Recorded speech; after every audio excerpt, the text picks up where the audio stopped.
నమస్తే. కృష్ణాష్టమి వేడుకల ముందుగా కృష్ణునికి కలశ స్థాపన చేయడం జరిగింది కృష్ణ మందిర్లో.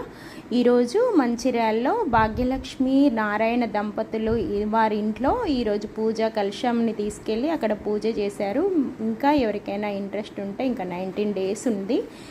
ఎవరైనా గుళ్ళోకి వచ్చి చెప్పి తీసుకెళ్ళి పూజ చేసుకొని మళ్ళీ కలశాన్ని తీసుకొచ్చి టెంపుల్లో పెట్టడం ఉంటుంది. ఇంట్రెస్ట్ ఉన్న వాళ్ళు గుళ్ళో అడిగి తీసుకెళ్ళండి. అక్కడ పూజలో భగవద్గీత పారాయణము, కలశానికి ప్రత్యేక పూజలు ఉంటాయి. టెంపుల్ వాళ్ళు కూడా వచ్చి భజన చేస్తారు. కలశ పూజ మనసులో కోరికని చెప్పుకొని ఈ పూజ చేయడం వల్ల కోరికలు అయితే తీరుతాయి. Thank you.